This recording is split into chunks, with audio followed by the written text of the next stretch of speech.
Assalamualaikum warahmatullahi wabarakatuh. Alhamdulillah, yang lalu telah dideskripsikan pengertian dan esensi paragraf, syarat-syarat dan unsur-unsur paragraf, serta kaidah penyusunan paragraf. Selanjutnya, pada kesempatan ini akan dideskripsikan ikhtisar jenis-jenis paragraf. Jenis-jenis paragraf dapat ditinjau dari dua aspek. Yang pertama, dari aspek letak kalimat utamanya. Yang kedua, dari aspek isinya. Jenis paragraf ditinjau dari letak kalimat utamanya, terdiri atas paragraf deduktif, paragraf induktif, paragraf campuran, dan paragraf ineratif. Paragraf deduktif adalah paragraf yang diawali kalimat utama berupa pokok pikiran yang bersifat umum, kemudian dikembangkan dengan kalimat-kalimat penjelas yang bersifat khusus. Jadi paragraf deduktif dikembangkan dari pokok pikiran yang bersifat umum kepada hal-hal yang bersifat khusus. Berikutnya, paragraf induktif. Paragraf induktif adalah paragraf yang diawali dengan kalimat penjelas yang bersifat khusus, kemudian diakhiri dengan kalimat topik yang bersifat umum. Dengan demikian, paragraf induktif dikembangkan dari khusus ke umum. Berikutnya, paragraf campuran. Paragraf campuran adalah paragraf yang diawali kalimat penjelas dari suatu kalimat topik. Selanjutnya diikuti dengan kalimat-kalimat penjelas dan diakhiri dengan kalimat topik sebagai kalimat penegas. Dengan demikian, paragraf campuran adalah perpaduan antara paragraf deduktif dengan paragraf induktif. Selanjutnya, paragraf ineratif. Paragraf ineratif adalah paragraf yang diawali kalimat penjelas, kemudian diikuti kalimat utama, selanjutnya dikembangkan dengan kalimat penjelas. Jadi kalimat utama yang berisi pokok pikiran terletak di tengah-tengah paragraf. Yang kedua, paragraf ditinjau dari aspek isinya, terdiri atas paragraf deskripsi, paragraf narasi, paragraf eksposisi, paragraf argumentasi, dan paragraf persuasi.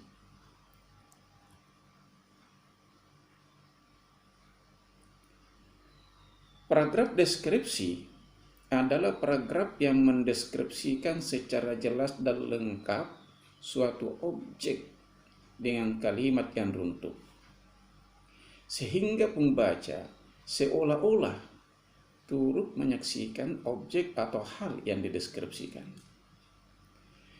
Ciri-ciri paragraf ini antara lain menggambarkan sesuatu, memaparkan tempat, atau mendeskripsikan suasana tertentu.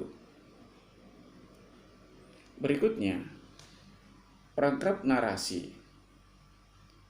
Paragraf narasi adalah sebuah paragraf yang menguraikan secara kronologis suatu peristiwa atau menarasikan suatu keadaan secara berurutan, yang di dalamnya terdapat alur cerita, tokoh, konflik, dan setting.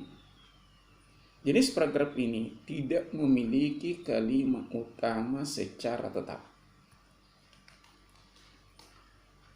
Selanjutnya, paragraf eksposisi. Paragraf eksposisi adalah paragraf yang menjelaskan atau menerangkan suatu topik kepada pembaca. Paragraf ini sering diterapkan dalam penulisan hasil penelitian atau artikel. Ciri-ciri paragraf eksposisi antara lain memaparkan definisi atau menguraikan metode tertentu.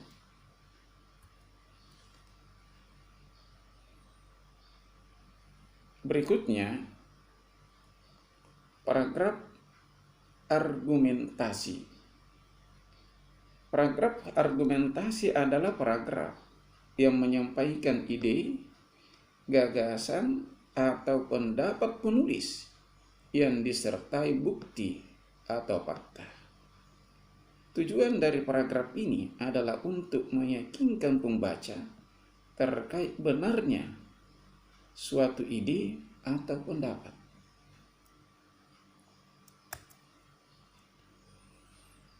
Terakhir, paragraf persuasi. Paragraf persuasi adalah suatu bentuk paragraf yang bertujuan mempengaruhi pembaca agar mau berbuat sesuatu sesuai dengan pesan paragraf.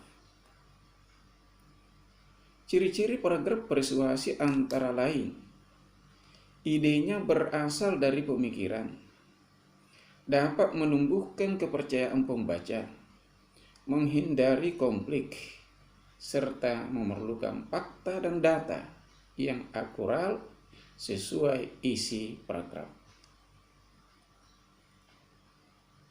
Itulah jenis-jenis paragraf ditinjau dari aspek isinya.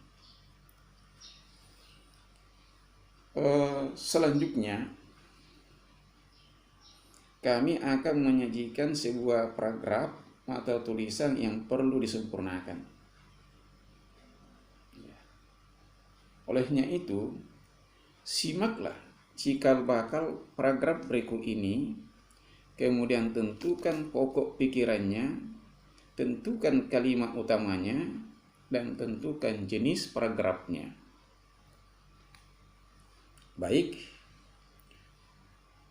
beberapa abad yang silam, Rasulullah Muhammad SAW telah memprediksi bahwa akan datang suatu zaman atas umatku, di mana umatku cinta terhadap 5 perkara, tetapi lupa 5 perkara, yaitu cinta terhadap dunia, tetapi lupa akhiratnya, cinta terhadap kehidupan, tapi lupa kematian, cinta terhadap bangunan mewah, tapi lupa kuburannya, cinta kepada harta, tetapi lupa perhitungan, cinta kepada ciptaan Allah, tetapi lupa Allah sebagai penciptanya. Semoga perilaku ini bukan latar mewabahnya COVID-19.